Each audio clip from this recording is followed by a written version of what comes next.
Livro Paramahansa Yogananda, a autobiografia de um yogi contemporâneo.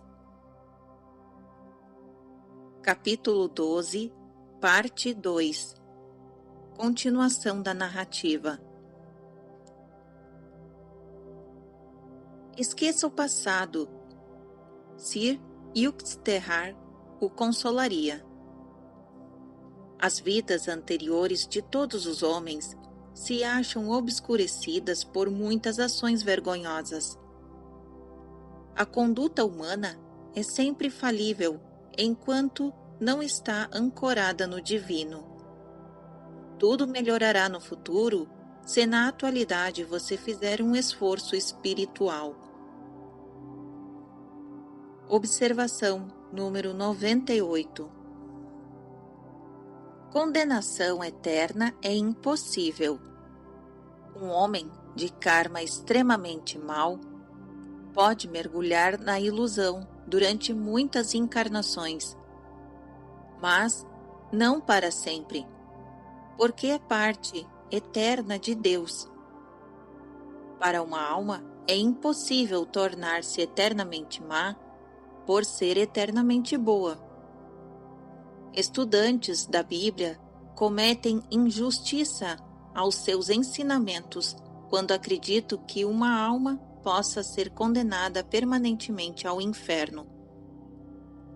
Um juiz terreno atribui uma sentença condenatória a um transgressor apenas de acordo com a gravidade de seu delito. Deus, mais justo que qualquer juiz terreno, nunca poderia punir um homem por uma ou muitas encarnações de péssima conduta com uma sentença desproporcionalmente eterna de exílio no erro. Causas finitas não podem produzir efeitos infinitos. Disse Paramahansa Yogananda na revista Self-Realization Magazine, em setembro de 1952, páginas 21 e 22. Fim da observação 98. Continuação da narrativa. O mestre sempre tinha jovens chelas, discípulos, em seu ashram. A educação intelectual e espiritual destes era seu interesse permanente.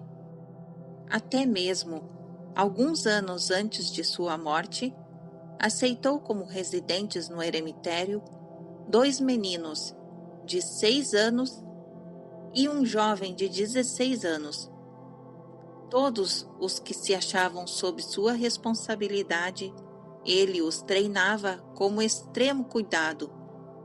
A relação etimológica e prática entre discípulo e disciplina. Os residentes de ashram amavam e reverenciavam seu guru. Um ligeiro bater de palmas bastava para trazê-los ansiosos ao seu lado. Quando sua posição era reservada e silente, ninguém se atrevia a falar-lhe. Quando seu riso jovial ressoava, os meninos o consideravam uma outra criança. Sir Yukteswar raras vezes pedia aos outros que lhe prestassem um serviço pessoal. Não aceitava o auxílio de um discípulo, a menos que lhe fosse oferecido alegremente. O próprio mestre lavava suas roupas se os discípulos esqueciam essa tarefa privilegiada. Seu traje costumeiro era o hábito tradicional do ashramis, de tonalidade ocre. No interior da casa, calçava sapatos sem cordões de amarrar, feitos de couro de tigre ou de veado, de acordo com o uso entre os yogis. Sir Yukteswar falava fluentemente inglês, francês, Bengali e Iridi, Seu sânscrito era satisfatório. Instruía com paciência seus jovens discípulos em certos atalhos que engenhosamente descobrira para abreviar o estudo do inglês e do sânscrito. Meu guru não se apegava solícito a seu corpo, mas lhe concedia prudentes cuidados.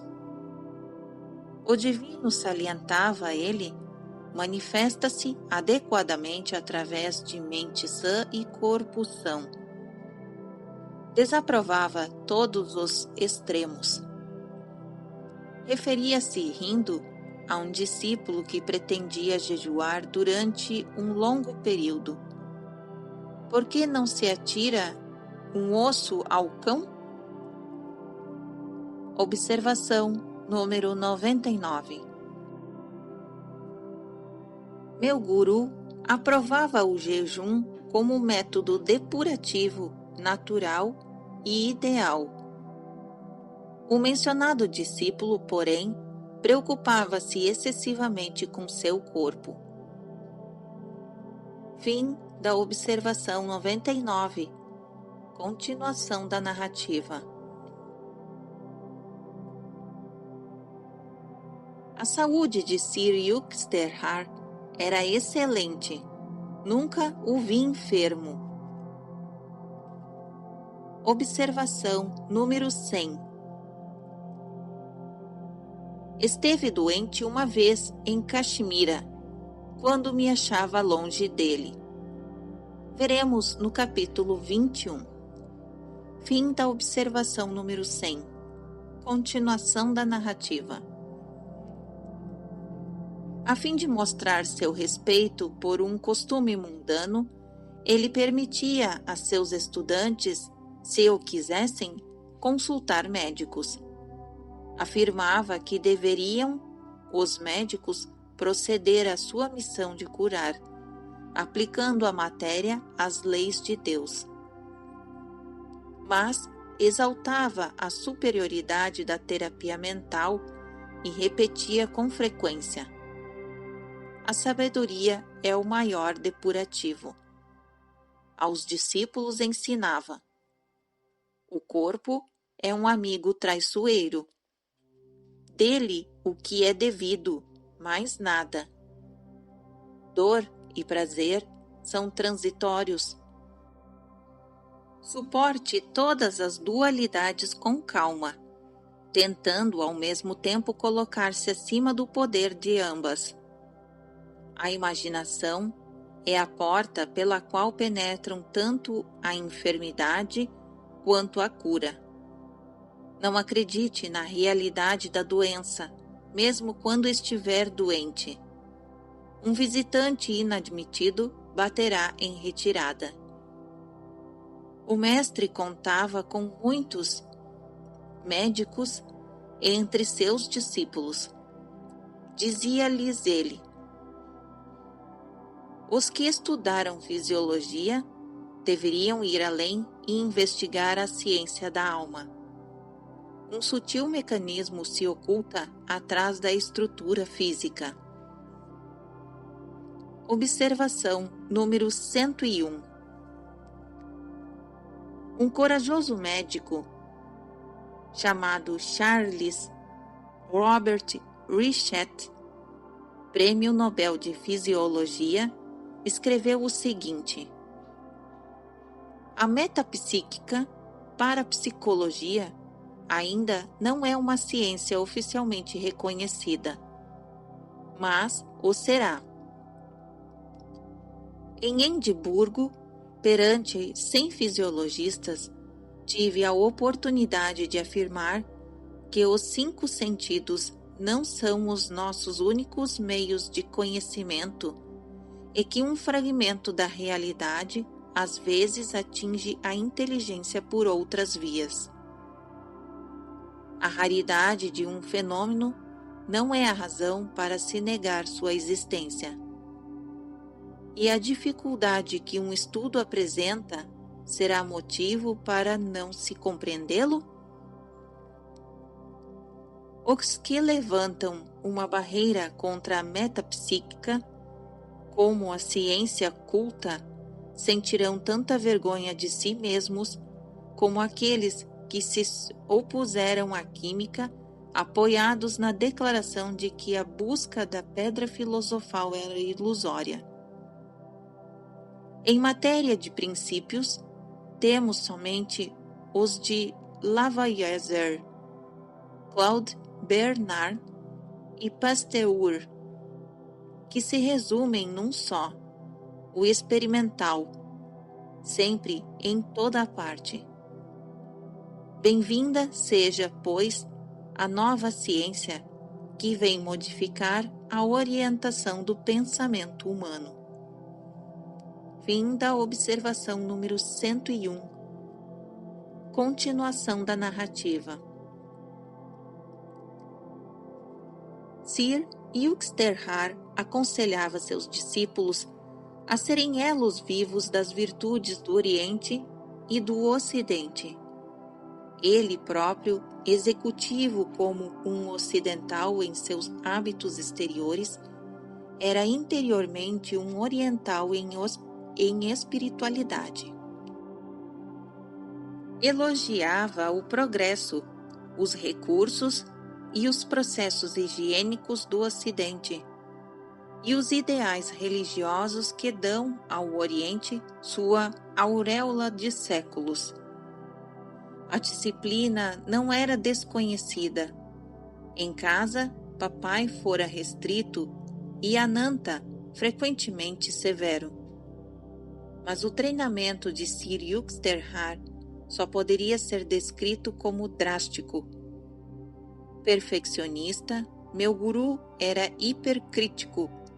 Seus estudantes, fosse em questões imprevistas ou fosse nas mínimas sutilezas da conduta estabelecida.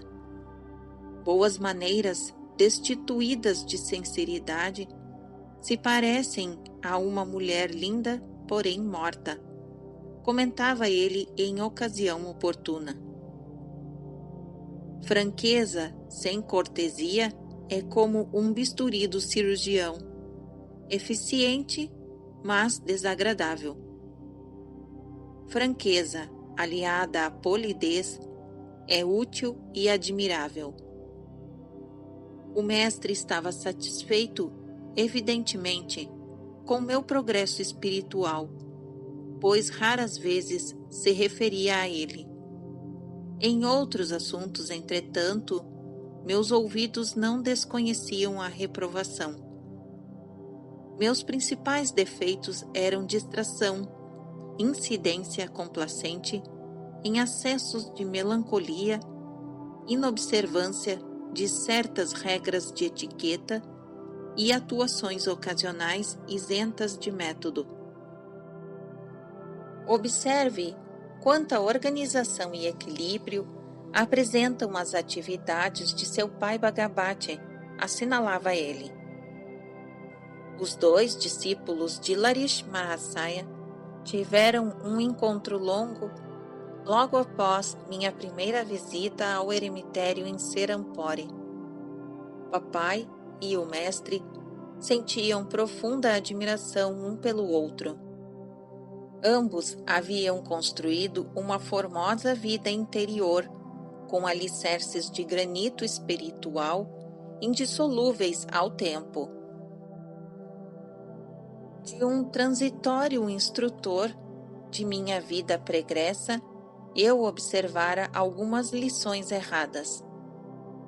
Um Shela, ensinaram-me ele, não necessitava preocupar-se ativamente com os deveres mundanos. Ao negligenciar ou realizar descuidadamente minhas tarefas, eu não fora punido. A natureza humana assimila facilmente tal instrução. Sob a implacável fértila do mestre, contudo, logo me recobrei dessas agradáveis ilusões de irresponsabilidade. Os que são demasiado bons para este mundo estão adornando algum outro. comentou Sir Yuxterhar certo dia. Enquanto você respira o ar livre da terra, estará obrigado a prestar serviço agradecido. Só quem dominou completamente o estado sem respiração libertou-se dos imperativos cósmicos. Observação número 102. Estado sem respiração é chamado Samadhi, superconsciência. Continuação da narrativa. E acrescentou secamente: não o deixarei sem o devido comunicado quando você tiver atingido a perfeição final. Meu guru não podia ser subornado, nem mesmo por amor. Não mostrava qualquer indulgência com quem, como eu, voluntariamente se oferecera para ser seu discípulo. Estivéssemos o mestre e eu cercados por discípulos ou por estranhos, ou estivéssemos os dois a sós, sua linguagem era sempre clara, categórica e contundente. Nenhum lapso trivial de superficialidade ou incoerência escapava à sua repulsa. Este tratamento aplainador do ego era duro de suportar, mas eu adotara a decisão irrevogável de permitir que Sir Yuxterhar passasse a ferro todas as minhas rugas psicológicas. Enquanto ele trabalhava nesta transformação titânica, muitas vezes estremeci sob o peso de seu martelo disciplinador. Se não lhe agradam as minhas palavras, você tem liberdade de partir a qualquer momento, assegurou-me o mestre. Nada quero de você, a não ser o seu próprio aperfeiçoamento. Continue aqui apenas se isto lhe traz algum benefício. Sou-lhe imensamente agradecido pelos golpes humilhantes que deferiu em minha vaidade. Às vezes, eu sentia metaforicamente que ele estava descobrindo e extraindo pela raiz cada dente infeccionado em meu maxilar. A não ser com rudeza, é difícil desalojar do duro coração o egotismo. Expulso este, o divino encontra, enfim, um canal desobstruído. Em vão procura ele infiltrar-se nos empedernidos corações do egoísmo. A instituição de Sir Yuxterhar era penetrante. Descurando as formulações ouvidas, ele comumente respondia aos pensamentos inexpressos de alguém.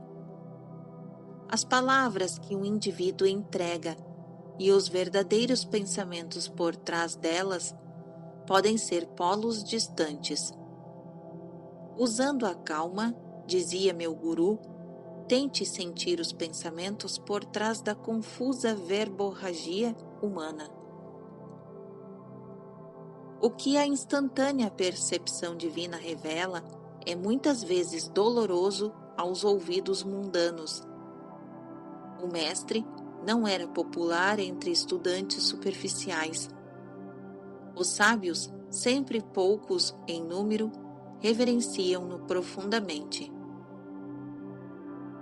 Atrevo-me a dizer que Sir Yuxterhar teria sido o mais procurado guru da Índia se a sua linguagem não tivesse sido tão franca e tão severa. Sou muito duro para os que buscam meu treinamento, admitia ele ao conversar comigo. Esta é a minha maneira.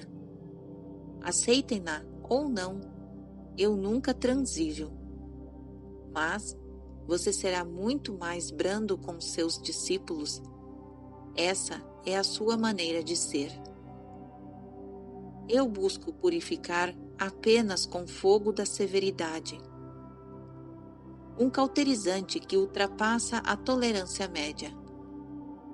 A delicadeza do amor também é transfigurante. Os métodos inflexíveis e os benévolos são igualmente eficientes se aplicados com sabedoria, acrescentou ele. Você irá a países estrangeiros onde os bruscos assaltos do ego não são apreciados. Um mestre não poderia divulgar a mensagem da Índia no Ocidente sem um amplo cabedal de paciência, acomodácia e de indulgência. Recuso-me a dizer quantas vezes, na América, eu me lembrei das palavras do mestre.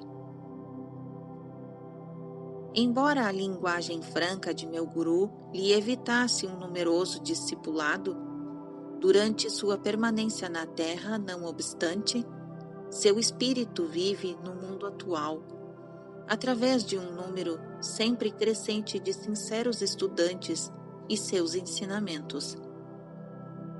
Guerreiros como Alexandre o Grande buscaram reinar sobre terras. Mestres como Sir Yuxterhar conquistaram um domínio mais duradouro nas almas dos homens. Era costume do mestre salientar as faltas singelas olvidáveis de seus discípulos com ar de portentosa gravidade. Um dia, meu pai visitou Sarampore para apresentar seus cumprimentos a Sir Yuxterhar e esperava, muito provavelmente, ouvir algumas palavras de louvor a meu respeito. Consternado ficou ao lhe ser feito um longo retrato de minhas imperfeições. Correu a ver-me. Pelos comentários de seu guru, creio que você é um completo fracasso. Meu progenitor oscilava entre as lágrimas e o riso. Só havia um motivo para o desagrado de Sir Yuxterhar naquela ocasião. Eu estivera tentando, contra sua delicada sugestão, converter certo homem à senda espiritual. Com presteza indignada, procurei meu guru. Recebeu-me com os olhos baixos, como se estivesse consciente de sua culpa. Foi a única vez que o ouvi, divino leão humilde ante mim. O momento ímpar foi saboreado integralmente. Senhor, por que me julgou tão impiedosamente ante meu aturdido pai? Isso foi justo? Não o farei outra vez. O tom do mestre era de quem se desculpa. No mesmo instante fiquei desarmado. Com que rapidez o grande homem admitia uma falta. Embora nunca mais tivesse perturbado a paz de espírito de papai, o mestre continuou implacavelmente a dissecar-me onde e quando ele queria. Os novos discípulos, com frequência, uniam-se a Sir Yuxterhar em críticas exaustivas aos outros. Sábios como o guru, modelos de discernimento sem nenhuma brecha. Mas quem toma a ofensiva não deve apresentar-se indefeso. Os próprios estudantes, censores, fugiam precipitadamente assim que o mestre, em público, disparava em direção a eles algumas flechas de suas algivas analíticas.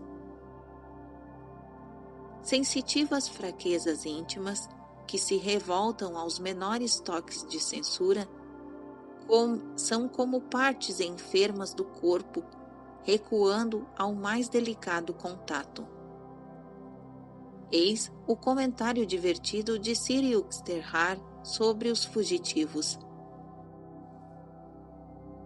Muitos discípulos julgam as palavras e os atos de um guru através da imagem pré-concebida que dele formaram. Tais pessoas se queixavam a miúde de que não entendiam Sri Yukteswar. Nem vocês compreendem Deus, repliquei em certa ocasião. Se um santo lhes fosse inteligível, vocês seriam santos. Em meio a trilhões de mistérios, pode alguém respirando em cada segundo o ar inexplicável aventurar-se a exigir que a natureza insondável de um mestre seja entendida instantaneamente? Estudantes vinham e geralmente se iam. Os que ansiavam por um caminho fácil, o da benevolência imediata e o do reconhecimento confortador de seus próprios méritos, não o encontravam no eremitério. O mestre oferecia a seus discípulos abrigo e orientação, como um pastor de rebanhos para a eternidade. Mas muitos estudantes, miseravelmente, demandavam também o bálsamo para seu ego. Eles partiam preferindo, em vez de humildade, as humilhações intocáveis da vida. Os raios ardentes de Sri Yukteswar, a penetrante luz solar de sua sabedoria, eram excessivamente poderosos para a enfermidade espiritual desses peregrinos.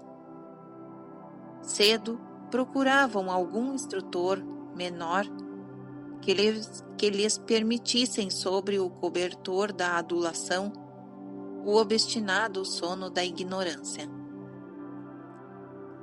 Durante meus primeiros meses com o mestre, experimentei suscetibilidade e medo de suas reprimendas.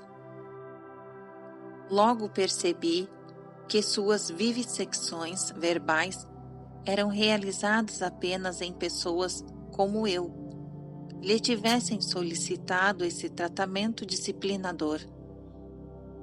Se entre as convulsões resultantes algum discípulo protestava, Sri Yukteswar, sem ofender, volvia ao silêncio. Suas palavras nunca mostravam cólera, mas eram impessoais em sua sabedoria. As repreensões do mestre não se destinavam a visitantes casuais. Raramente fazia observações a propósito dos defeitos alheios, mesmo que fossem bastante manifestos.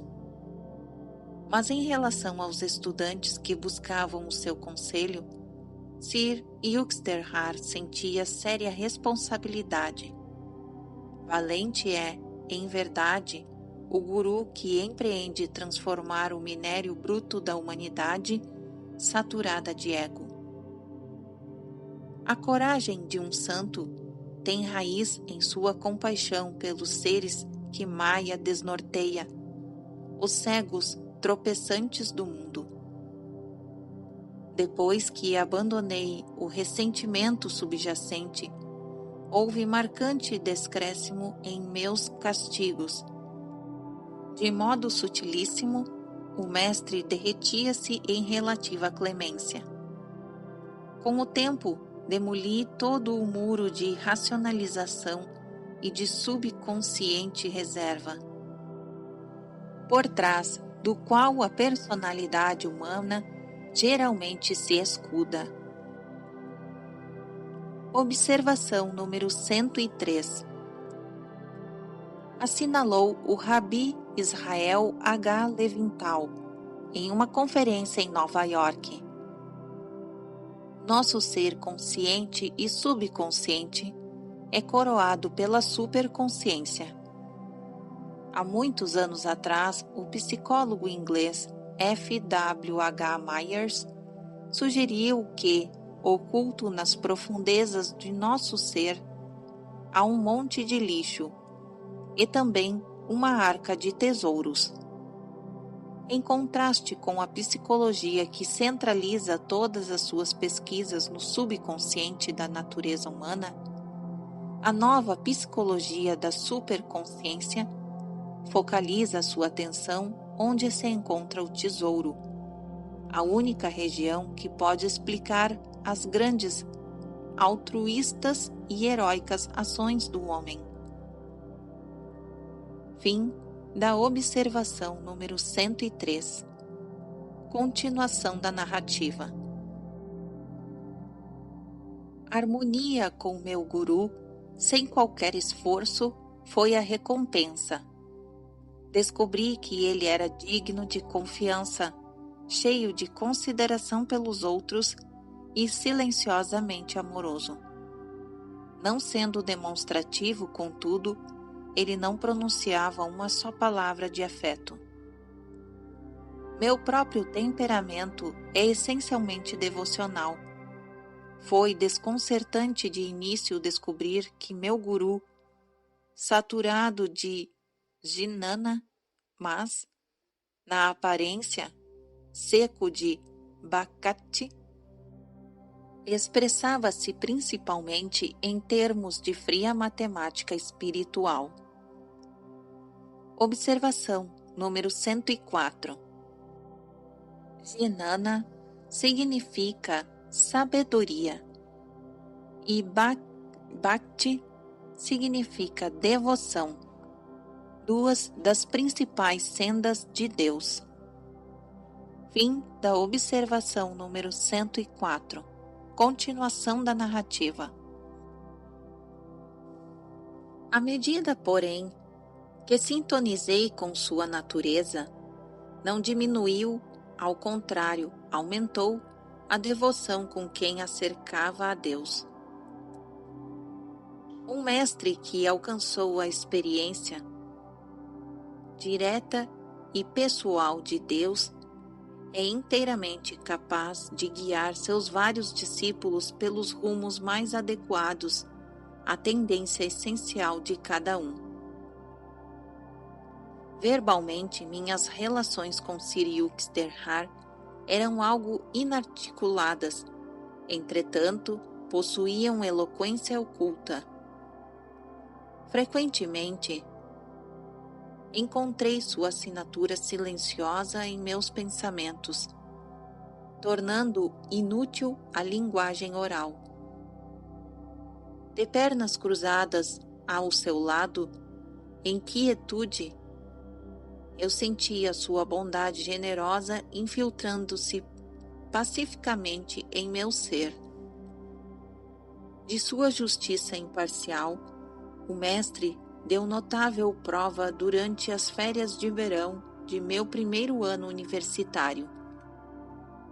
Aguardados com bastante antecipação, seriam aqueles os primeiros meses ininterruptos com meu guru Serampore.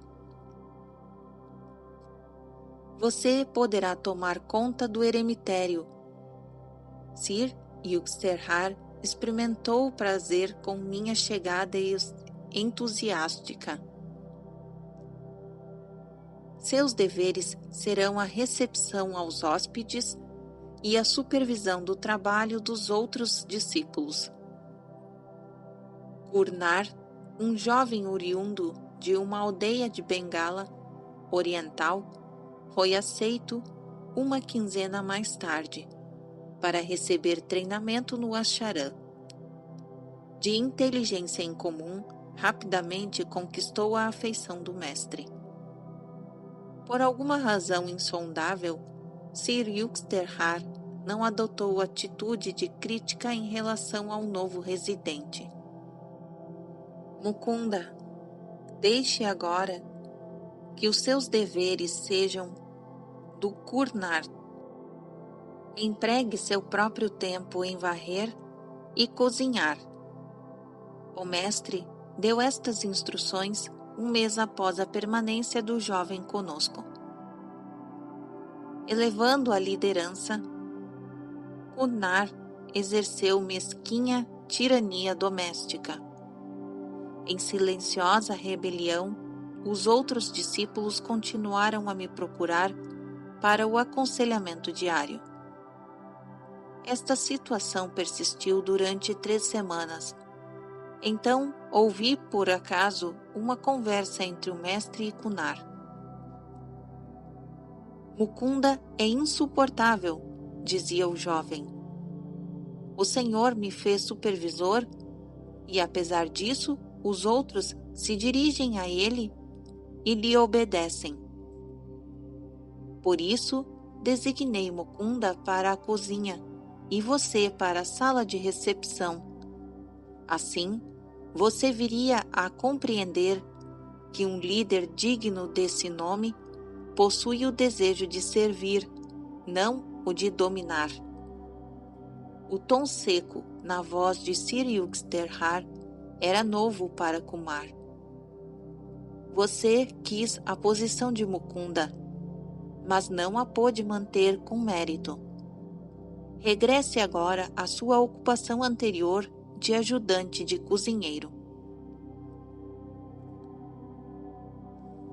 Após este humilhante incidente, o mestre adotou de novo, em relação a Kunar, sua primeira atitude, de indulgência inusitada. Quem pode decifrar o mérito de atração? Em Kunar, nosso guru descobriu uma forte e encantadora fonte, entretanto, que não fluía para os condiscípulos. Apesar de um novo estudante ser obviamente o favorito de Sir Yuxterhar, não sentia tristeza. Idiosincrasias pessoais, que até os mestres possuem, emprestaram uma rica complexidade ao esquema da vida. Minha natureza raramente é governada por minúcias. Eu estava buscando em Sir Yuxterhar um benefício mais alto do que o elogio exterior. Certo dia, Kunar teve para mim, sem motivo, uma expressão venenosa. Fiquei profundamente ferido. Você tem a cabeça cheia de arrogância, a ponto de estourar. Acrescentei um aviso cuja verdade sentia intuitivamente. A não ser que você se corrija, algum dia será solicitado a abandonar o Asharan. Com uma risada sarcástica, Kunar repetiu meu comentário ao nosso guru, que acabava de entrar na sala. Esperando uma repreensão na íntegra, retirei-me humildemente para um canto. Talvez Mukunda tenha razão. A resposta do mestre ao jovem brotou com inusitada frieza. Um ano mais tarde, Kunar afastou-se para uma visita ao lar de sua infância. Fizera caso omisso da silenciosa desaprovação de Sir Yuxterhar, que jamais controlara autoritariamente os passos de seus discípulos. Quando o jovem regressou a Sarampore, alguns meses depois, notava-se nele uma mudança desagradável. Desapareceu o orgulhoso Kunar, com uma face serenamente brilhante. À nossa frente estava apenas um camponês vulgar que adquirira durante sua ausência múltiplos vícios. O mestre me chamou e, de coração sangrando, considerou o fato de estar o jovem agora inqualificado para a vida monástica no eremitério. Mukunda, deixarei a seu cargo dar instruções a Kunar para que abandone o eremitério amanhã. Eu não o posso fazer. Lágrimas assomavam aos olhos de Sir Yuxterhar, mas ele rapidamente se dominou.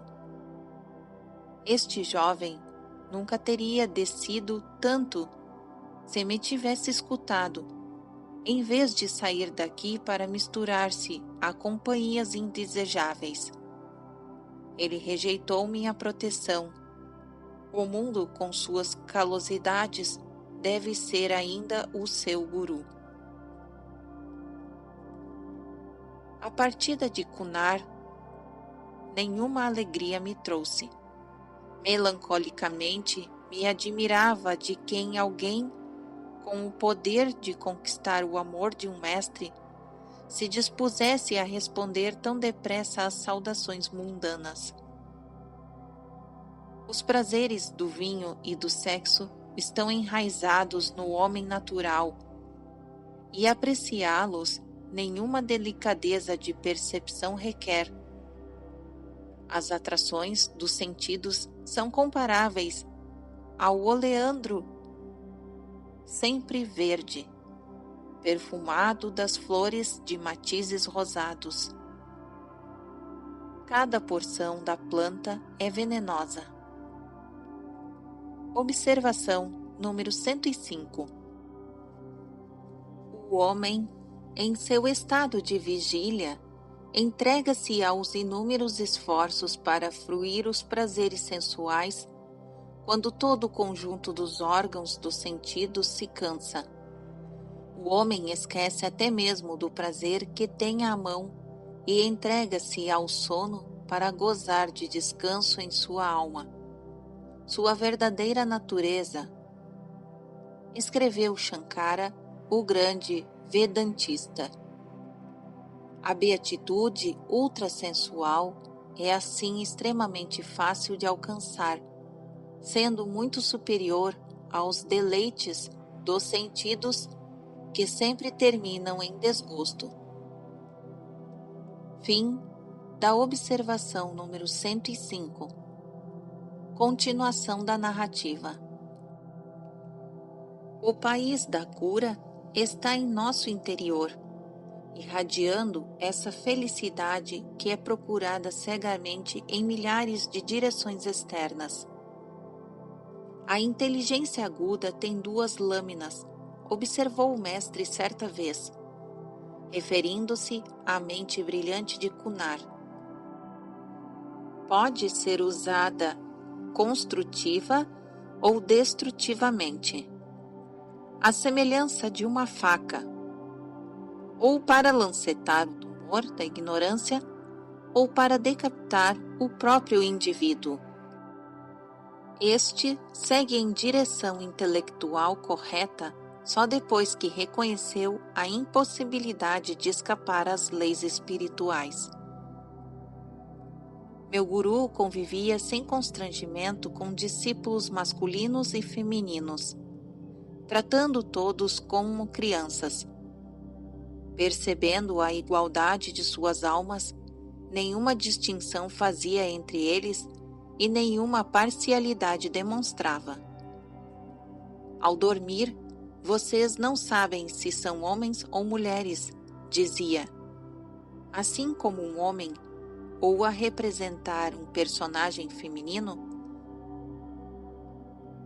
não se torna mulher também a alma, personificando os dois sexos, permanece superior às qualificações. A alma é a imagem imutável de Deus e, portanto, está acima das qualificativos. Sir Yuxterhar nunca evitou as mulheres, nem as culpou de serem causa da queda do homem. Salientava que também as mulheres têm de se defrontar com a tentação do sexo oposto. Certa vez perguntei ao mestre por que um grande santo da antiguidade chamara a mulher de a porta do inferno. Uma jovem deve ter-lhe transformado a paz de espírito quando moço. Meu guru respondeu, causticamente. Do contrário, teria acusado não a mulher, mas algum defeito em seu próprio autodomínio. Se um visitante se atrevia a contar no eremitério uma história maliciosa, o mestre mantinha silêncio irreplicável. Não permitia a si mesmo ser fustigado pelo látego provocante de um belo rosto. Dizia aos discípulos: como podem os escravos dos sentidos apreciar o mundo? Sabores e aromas sutis lhe escapam enquanto rastejam no lodo primitivo. Todo o discernimento correto está perdido para o homem afeito à luxúria. Estudantes procurando fugir à ilusão do sexo, induzida por Maya, recebiam de Sir Uxterhar conselho paciente e compreensivo. Assim como a fome, e não a gula, tem um propósito legítimo também o instinto sexual. Foi criado pela natureza unicamente para a propagação das espécies, e não para manter acesos os apetites insaciáveis, dizia ele. Destruam os maus desejos agora. Do contrário, permanecerão com vocês após o corpo astral ter se separado do seu invólucro físico. Mesmo quando a carne é fraca, a mente deveria resistir sem pausa. Se a tentação os assaltar com força cruel, vençam-na por meio de análise impessoal e da vontade indomável. Toda paixão natural pode ser dominada. Conservem seus poderes. Sejam como o oceano em sua vasta capacidade, absorvendo todos os rios tributários dos sentidos. Ânsias sensuais, renovadas diariamente, salopam sua alma íntima. São como fendas num reservatório, que permitem às águas vitais se perderem no solo deserto do materialismo. O impulso de maus desejos, potente e ativador, é o maior inimigo da felicidade humana. Passeiam como um leão do alto domínio. Não consintam que as fraquezas dos sentidos saltem ao seu redor como sapos. Um verdadeiro devoto termina por se libertar de todas as compulsões instintivas. Ele transmuta a sua necessidade de afeto humano em aspiração a Deus apenas. Amor solitário por ser onipresente. A mãe de Sir Uxterhar morava no distrito de Rana Mahal, em Benares, onde fiz a primeira visita a meu guru. Cheia de graça e bondade, era, entretanto, mulher de opiniões bem definidas. Um dia, estando de pé no terraço de sua casa, observei mãe e filho conversando juntos. O mestre, à sua maneira serena e sensata, tentava convencê-la de algo. Evidentemente não teve êxito, pois ela abanou a cabeça com grande vigor. Não, não, não, meu filho. Vá-se embora. Já suas sábias palavras não são para mim. Não sou uma discípula. Sir Uxterhar afastou-se sem mais argumentos, semelhantes a uma criança repreendida. Comoveu-me seu grande respeito pela mãe, mesmo quando esta adotava atitudes contrárias à razão. Ela o via apenas como o seu filho menino, não como um sábio. Havia um encanto no banal incidente. Iluminava um perfil a natureza invulgar de meu guru, internamente humilde e externamente indobrável. As regras monásticas proíbem ao Shuasme conservar-se atado a laços mundanos, depois de pronunciar votos solenes. Ele não pode realizar os ritos fúnebres que são obrigatórios para os chefes de família. Entretanto, Shankara, reorganizador da veneranda Ordem dos Swasmis, desobedeceu às prescrições. Após a morte da mãe, muito amada, afetuou-lhe a cremação do corpo com o fogo celeste que fez surgir, erguendo a própria mão. Também Sir Yuxterhar não tomou conhecimento das restrições de maneira menos espetacular. Ao morrer-lhe a mãe, providenciou os ritos de cremação junto ao Ganges sagrado, em Benares, e alimentou muitos brahmanes de acordo com as tradições da família hindu.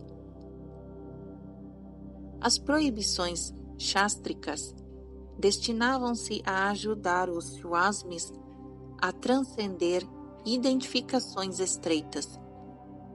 Shankara e Yuxterhar haviam submergido seus seres integralmente ao espírito impessoal. Não precisavam salvar-se por meio de regras.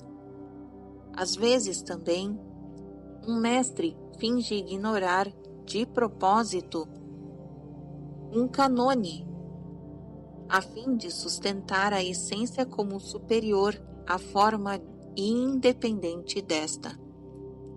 Assim, Jesus arrancou espigas de trigo em dia de descanso. Aos críticos inevitáveis, ele disse: o sábado foi feito para o homem, e não o homem para o sábado. Observação número 106. Jesus disse isso em Marcos, capítulo 2, versículo 27. Continuação da narrativa. Executando as escrituras, Sir Yuxterhar lia pouco, e contudo estava invariavelmente a par das últimas descobertas científicas e de outros progressos do conhecimento. Observação número 107. Quando assim o queria, o mestre podia instantaneamente sintonizar a sua mente com a de qualquer outro homem. Um poder yogi mencionado nos Yoga Sutras, número 3, versículo 19, de Patanjali. Seus poderes, como o rádio humano e a natureza dos pensamentos, são explicados no capítulo 15. Fim da observação número 107. Continuação da narrativa. Conversador brilhante, apreciava trocar ideias sobre inúmeros tópicos com seus hóspedes. A inteligência sagaz e o riso travesso de meu guru animavam qualquer discussão. Frequentemente grave, o mestre nunca se achava sombrio. Costumava dizer, citando a Bíblia. Observação número 108. Na Bíblia, em Mateus 6, versículo 16. Continuação da narrativa. Para buscar Deus, os homens não necessitam desfigurar-se as faces. Recordem que o encontro com Deus há de ser o funeral de todos os pesares. Dentre os filósofos, professores, advogados e cientistas que vinham ao eremitério, alguns em sua primeira visita chegavam pensando encontrar um religioso ortodoxo. Às vezes um sorriso desdenhoso ou um olhar de tolerância divertida denunciava os novos visitantes que não esperavam ouvir mais que uns poucos e piedosos lugares comuns. Após conversarem com Sir Yuxterhar e descobrirem que ele penetrava com intuição exata em seus setores, de estudos especializados, era com relutância que se despediam. Meu guru, comumente, era gentil e afável com seus hóspedes. Expressava suas boas-vindas com encantadora cordialidade. Entretanto, os ególatras inveterados sofriam a miúde um choque revigorante. No mestre deparavam ou com frígida indiferença ou com oposição formidável, gelo ou ferro. Certa ocasião, um químico de renome cruzou lanças com Siriusdhar. O visitante não admitia a existência de Deus, já que a ciência não concebera meio algum de torná-lo perceptível. O Senhor, pois, fracassou inexplicavelmente em suas tentativas de isolar o poder supremo em tubos de ensaio. O olhar do mestre exprimia severidade. Recomendo-lhe uma nova experiência. Examine seus pensamentos sem interrupção durante 24 horas. Depois, não se admire mais da ausência de Deus. Um famoso erudito recebeu sacudida similar. Aconteceu em sua primeira visita a Charan. As vigas do teto faziam eco ao visitante em sua declamação de passagem do Mahabharata, Upanishads e Bhasyas, comentários de Shankara. Observação número 109. Os Upanishads, ou Vedanta, literalmente parte final dos Vedas, aparecem a certos intervalos nos 4 Vedas e são sumários essenciais que formam a base doutrinária da religião hindu.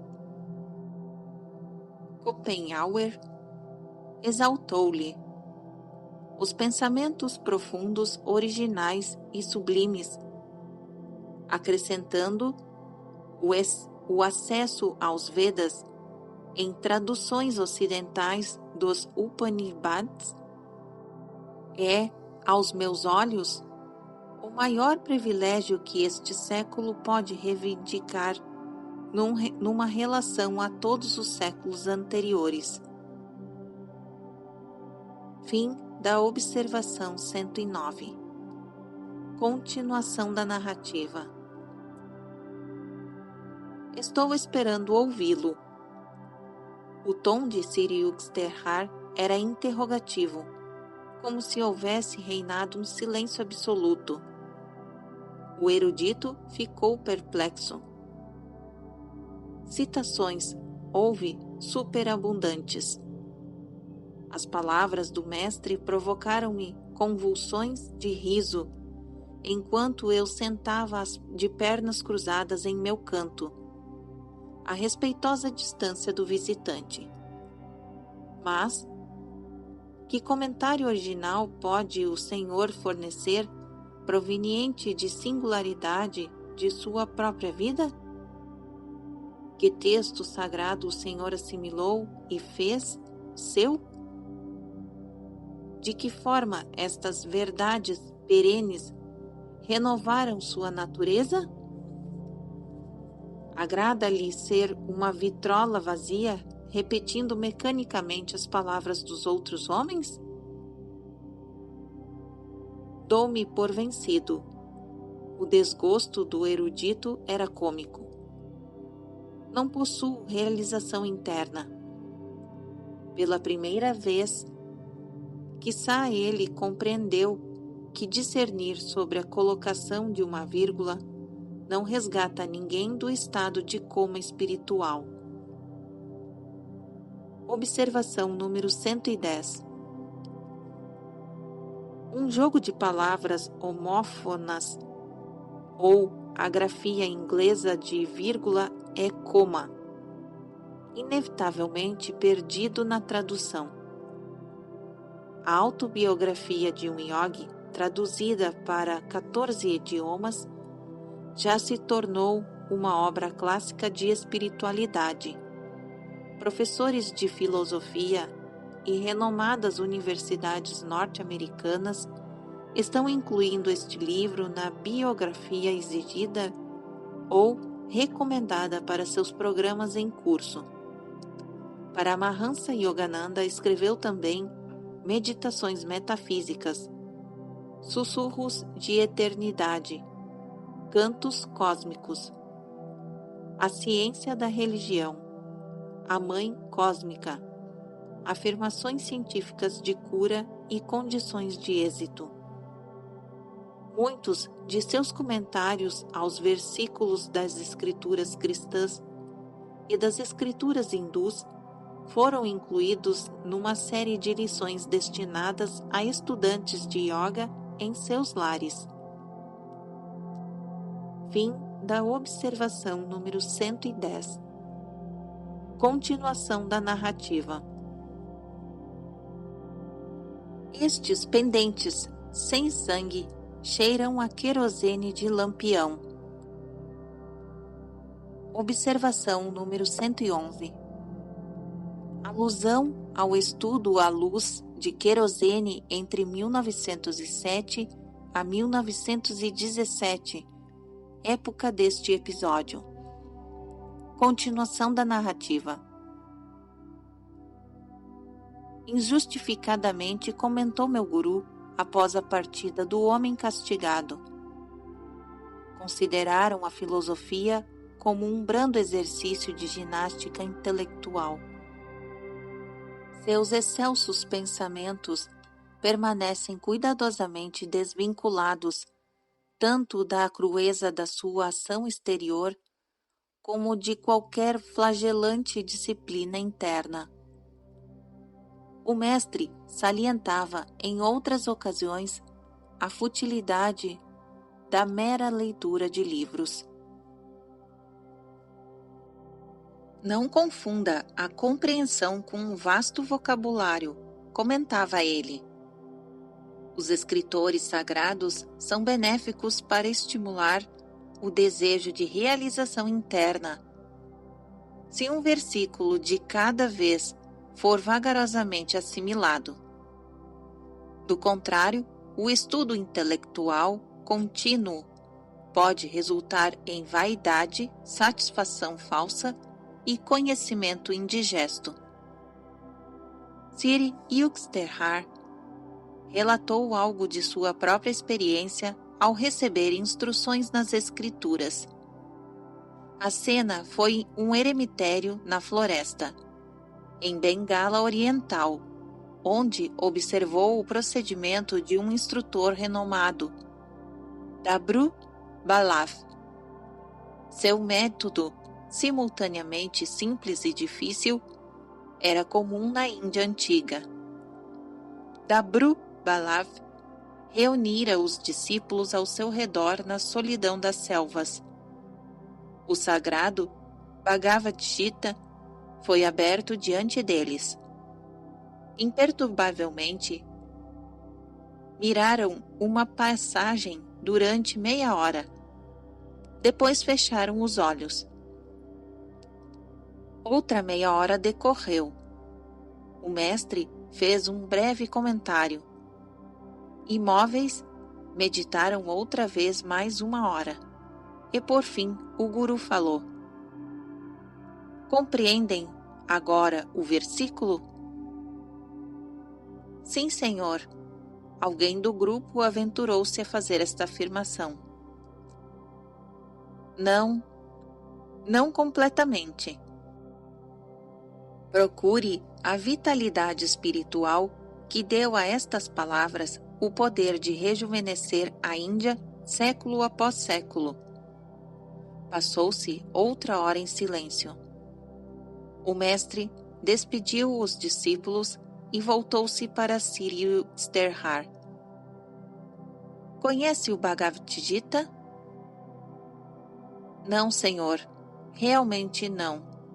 apesar de meus olhos e minha mente terem percorrido suas páginas muitas vezes. Centenas de pessoas responderam-me diferentemente.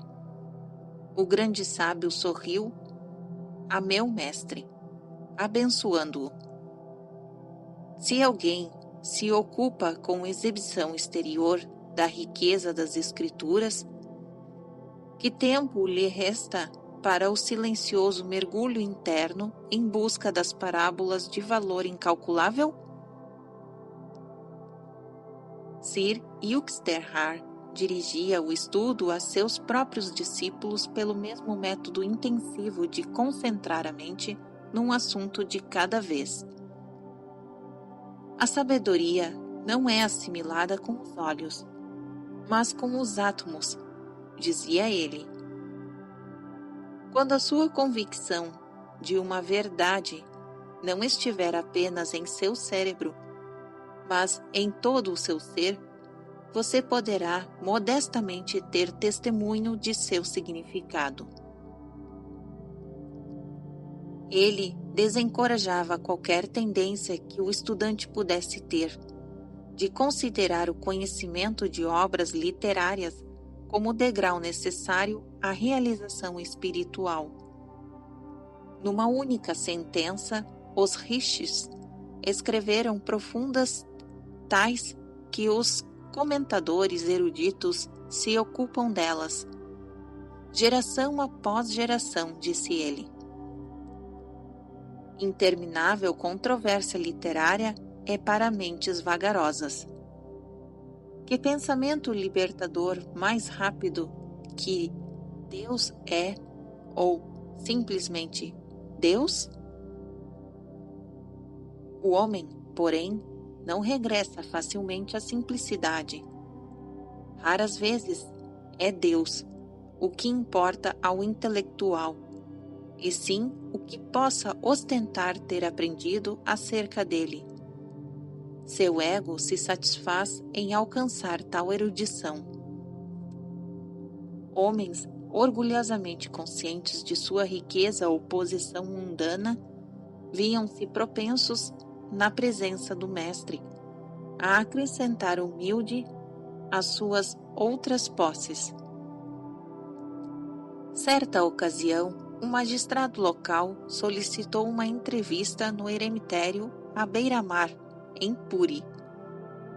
O homem tinha reputação de ser cruel e também o poder de nos expropriar do Asbran. Mencionei o fato a meu guru, mas ele sentou-se com ar de quem não se dobra e nem sequer se ergueu para cumprimentar o visitante. Ligeiramente nervoso, sentei-me de pernas cruzadas junto à porta. Sir Yuxterhar não me deu ordem de buscar uma cadeira para o magistrado, o qual teve de contentar-se com um caixote. Não se concretizaram as óbvias expectativas do visitante de que sua importância seria cerimoniosamente reconhecida. Seguiu-se uma discussão metafísica. O hóspede emaranhou-se em interpretações errôneas das Escrituras. À medida que sua certeza emergia, sua raiva emergia também. Sabe que fui classificado em primeiro lugar na defesa de tese para o doutoramento? A razão o havia abandonado. Restava-lhe gritar: Magistrado, o senhor esquece que esta sala não é a de seu tribunal, replicou o mestre sereno. Desses comentários infantis, é possível inferir-se ter sido medíocre a sua carreira na faculdade. Em todo caso, um diploma universitário nada tem a ver com a realização védica. Não se produzem santos às fornadas, ano a cada ano, como se produzem contadores. Depois de um silêncio atordoante, o hóspede riu cordialmente. Este é o meu primeiro encontro com um magistrado celestial, disse ele.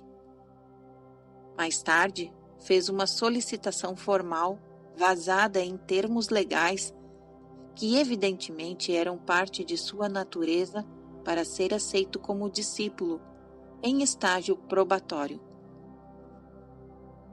Em diversas ocasiões, Siri Yuxterhar, a exemplo de Larishmarasaya, desencorajou estudantes imaturos que pretendiam ingressar na ordem dos Shawasmis.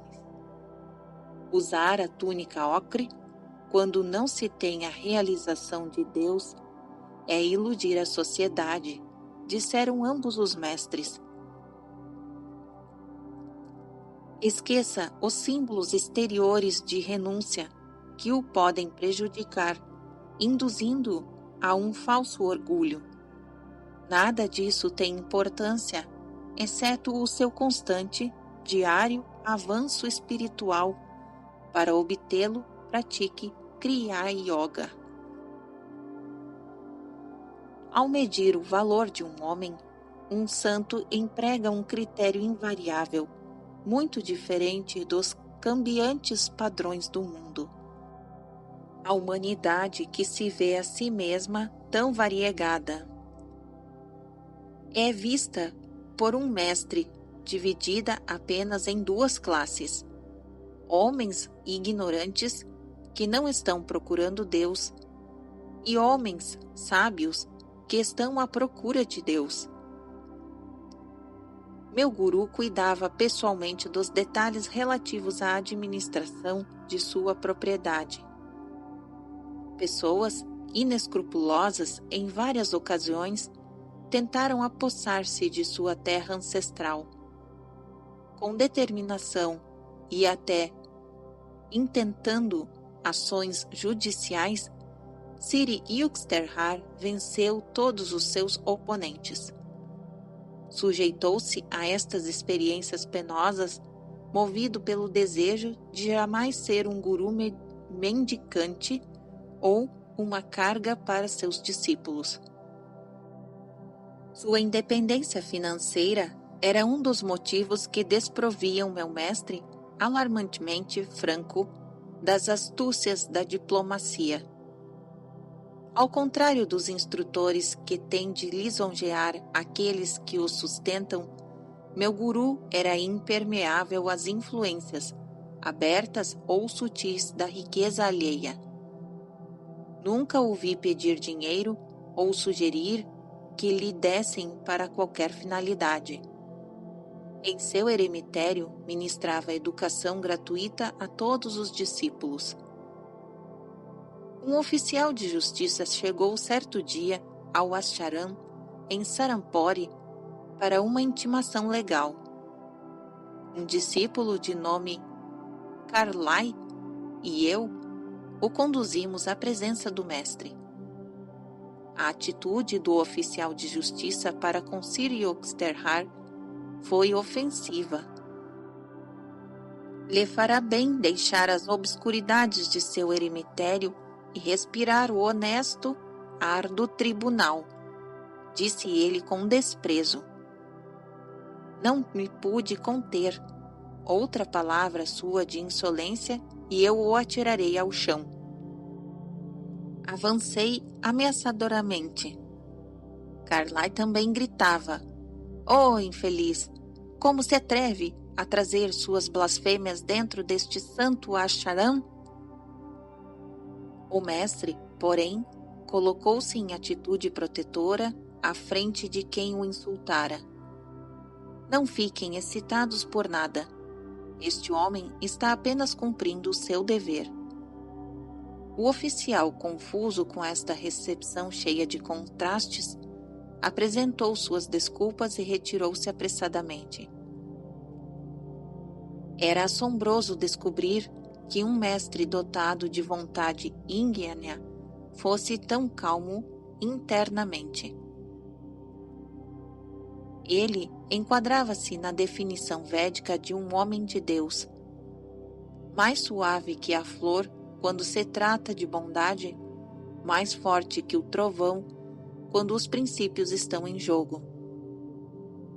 Existem sempre neste mundo aqueles que, segundo Baldwin, não toleram a luz, sendo eles próprios obscuros.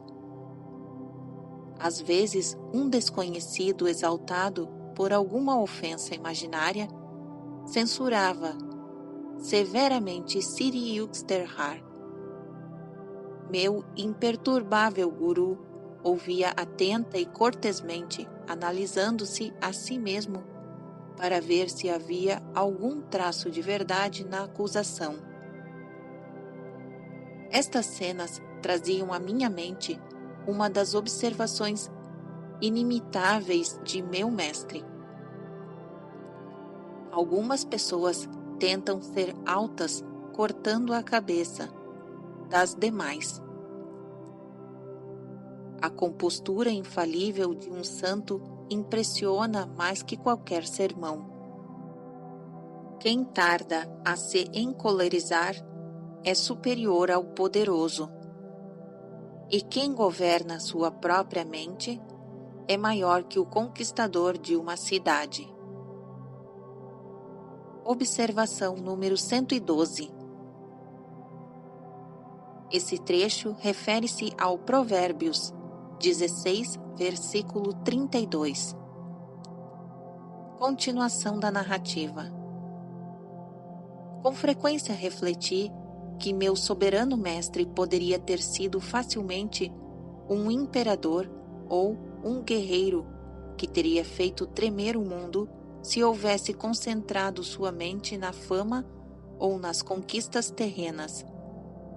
Em vez disso, ele escolhera investir contra as cidadelas da raiva e do egotismo, cuja queda equivale à ascensão do homem.